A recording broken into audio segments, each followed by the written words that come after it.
कोंडाजी या किल्ल्यावरची आमची स्वतःची उडी एकदा चुकलीये. पन्हाळा? होय, मिर्झा राजांशी तह केला तेव्हा आदिलशहाच्या घशातून हा किल्ला सहज काढू असं वाटलं होतं, पण आम्हाला शिकस्त खावी लागली.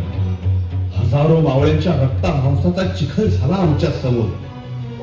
पण आता हा किल्ला आम्हाला हवाय स्वराज्यासाठी, रयतेसाठी. राज, कोकणातल्या घाटावरून पळून नेलेल्या आपल्या लेकी बाळींना पन्हाळ्यावरनं जंजिरेला पाठवलं जातं आणि जंजिराच्या मार्गी त्यांना थेट गुलाम म्हणून विकलं जातं. बहिर्जी, हीच साखळी आपल्याला तोडायची. कोंडाजी, तुमचा बेत काय? बोला, किती सैन्य देऊ तुम्हाला? 5,000? नगर राज. मग 7,000? नाही राज. मग किती? 60. राज, फक्त 60 गडी द्या. हा, फक्त 60? अहो फर्जन, एका मावळ्याला 40 गलीम कापावं लागतील. राज, 60चं 6 लाख कसं करायचं त्या म्या ठरवले. तुम्ही फक्त येडा द्या. अवराजे, हे काय? कोंडाजी, स्वराज्यातील आपल्या माय माऊली, रक्ताळलेले आमचे हजारो मावळे, बाजींचे बांदल आणि तुमचे गुरु तानाजी मालुसरे, हे सारे तुमच्याकडे नजर लावून आहेत. पन्हाळा फतेह करा कोंडाजी, पन्हाळा फतेह करा. रयतेच्या अपमानाचा सूड घ्या, आमच्या तानाजी रावांच्या रक्ताचा सूड घ्या. जी राज. जय भवानी, जय भवानी.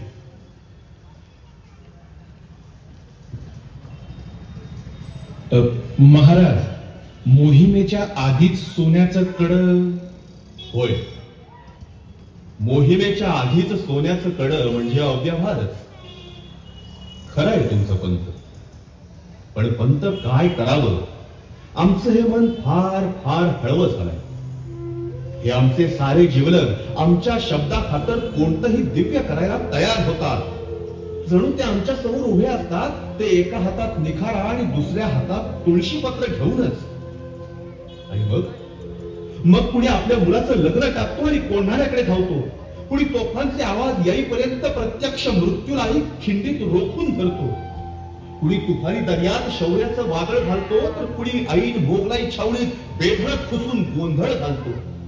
हे आमचे बाजी पासलकर, हे बाजी प्रभू देशपांडे, हे मुरारबाजी, आणि हा माझा सूर्याजी काकडे, हा वाघोजी तुपे, हा तानाजी मालुसरे, हे सारे जीवलग आम्हाला मुजरे करून आपापल्या कामगिऱ्यांवर गेले.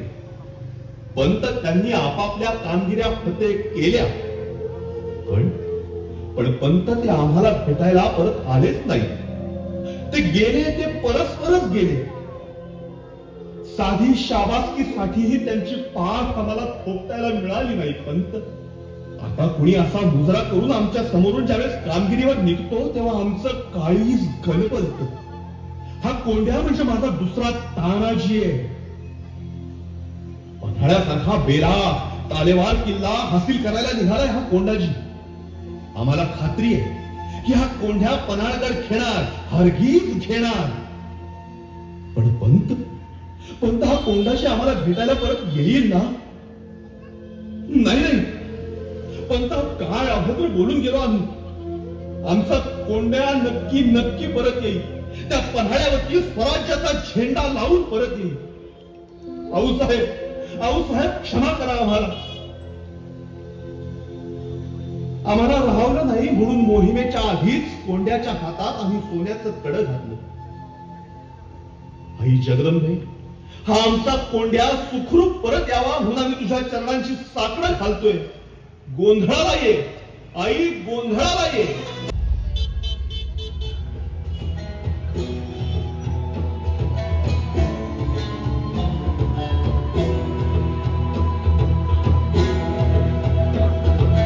सुकून के दिन खत्म हो गए काबू खान. उस सिवा के लोग कहीं से भी आ सकते हैं. तुम चौकन्ने रहना, छुप के वार करना उनकी फितरत में है. जी बिल्कुल हुजूर, आप फिक्र मत कीजिए. मैंने अपने सिपाही किले के चारों ओर भेज दिए हैं हुजूर. 1000 सैनिक उस दरवाजे पर, 1000 सैनिक इस पूरे तट पर और 2000 हथियारबंद सैनिक इस वाले तट पर तैनात है हुजूर। आप बेफिक्र रहें। बहुत खूब, बहुत खूब। शाबाश, शाबाश कावत खान। मगर इस वाले कड़े पर कोई सैनिक क्यों नहीं है? हुजूर, इस तट पर तो परिंदा भी पर नहीं मार सकता, यहाँ तो सिर्फ हवा आती है। लेकिन जागते रहना और पहले सख्त रखना। बिल्कुल बिल्कुल हुजूर, बिल्कुल बिल्कुल।